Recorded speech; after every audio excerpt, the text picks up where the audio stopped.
Hora certa da notícia. A informação de hora em hora para você.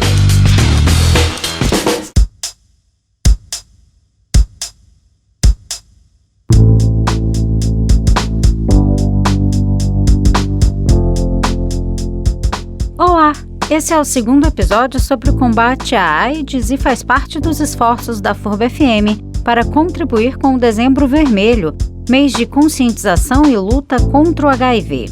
Nele vamos falar sobre a necessidade de levar prevenção à faixa etária mais atingida pelo vírus, a de jovens adultos. Aqui em Blumenau, e não é diferente do resto do país, a faixa etária onde a gente vê o maior número de casos é a faixa etária de 20 a 34 anos. Isso se repete no país de uma maneira geral, né? Em quase todos os estados é a mesma faixa etária. Para compreender melhor quais fatores podem levar a essa taxa mais alta entre os jovens, nós conversamos com a professora do curso de Psicologia da FURB, Catarina Gever.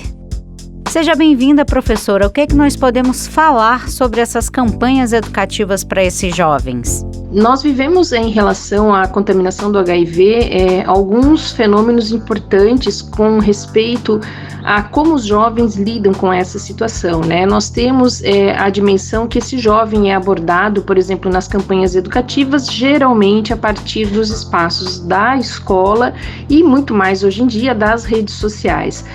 Toda campanha educativa sobre o HIV e qualquer outra doença importante para a vida do jovem é uma campanha que precisa prestar atenção nos interesses desses jovens. A gente não consegue mais pensar um jovem genérico de 20 a 30 anos, de 30 a 40 anos, né? Um adulto jovem, no caso, de 30 a 40 anos.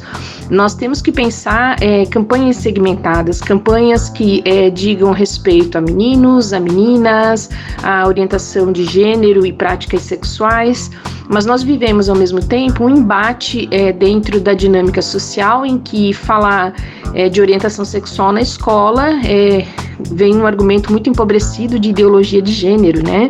Ninguém está fazendo ideologia de gênero quando está discutindo a realidade da vida, a realidade dos fatos. Então é muito importante sim que se mantenham, e essas campanhas precisam ser aprofundadas, considerando grupos de jovens por unidades de interesse, né?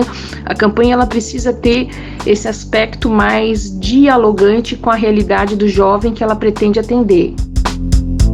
Você acredita que adultos nessa faixa etária não conseguem compreender muito bem a gravidade da doença?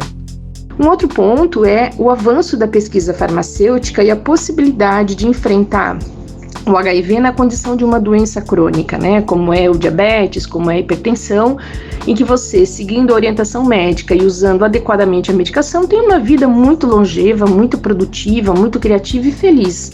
Então é bem importante que a gente lembre que o HIV perdeu aquele espectro de uma doença maligna, como ela tinha ali nos anos 80, anos 90, e passou cada vez mais, graças aos avanços da pesquisa farmacêutica e mesmo de algumas campanhas educativas, passou a ser considerado uma doença crônica. Essa geração de jovens que se infecta pelo HIV de hoje não tem a imagem dos anos anteriores.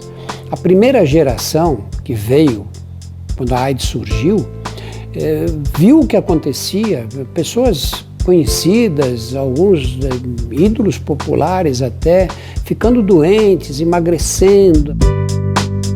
A professora Catarina também comentou sobre os comportamentos de risco dos jovens de uma forma geral e sobre a necessidade de valorar a vida. O que é preciso considerar é que o jovem precisa, e isso só a escola vai conseguir constituir junto com ele, o jovem precisa avaliar a situação de risco, ele precisa aprender critérios para avaliação de situação de risco. Precisa aprender critérios de valoração da vida, mas aí a gente vai imediatamente entender que valorar a vida não é só não contrair o HIV, valorar a vida é ter um bom trabalho, valorar a vida é ter um espaço educacional na universidade ou na escola que respeite os processos que o jovem está vivendo, porque de fato os comportamentos de risco para o HIV entre jovens, ele acontece em jovens que têm menos conexão com a potência da vida. São jovens subempregados, são jovens tratados com grosseria nos ambientes escolares, nos ambientes comunitários. Então ele não tem muito motivo para se cuidar, porque a vida não tem essa pluralidade de cores e formas que sustente a ele o interesse de se manter saudável, de não ser contaminado por nenhum tipo de doença. Ele já não conecta mais porque a vida não faz sentido. Então as campanhas educativas, a medicação de ponta, que já tem medicação de ponta e a gente precisa oferecer na rede pública, e sobretudo nós como organizações sociais, universidade, escolas, gestões municipais, estaduais, federais, nós precisamos construir para os jovens uma perspectiva que o lembre que a vida vale a pena, a vida é interessante e por isso eu me cuido. Desse modo, eu tenho entendimento que a gente consegue baixar assim a contaminação. A vida do jovem tem que ser mais interessante do que o risco que ele corre. Para encerrar esse episódio, relembramos que qualquer pessoa pode se contaminar com o vírus HIV e que ainda não há cura para a AIDS, apenas tratamento.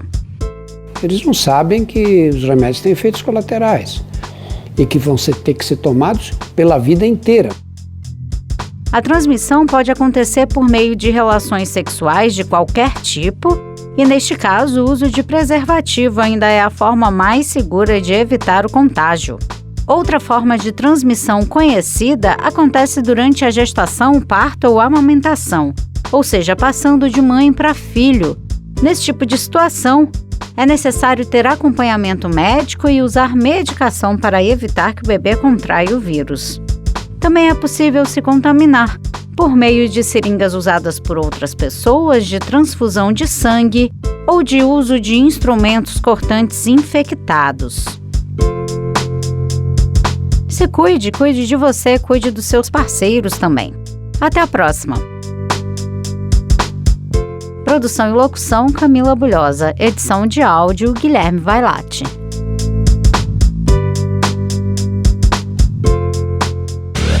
A informação de hora em hora para você. Hora certa da notícia.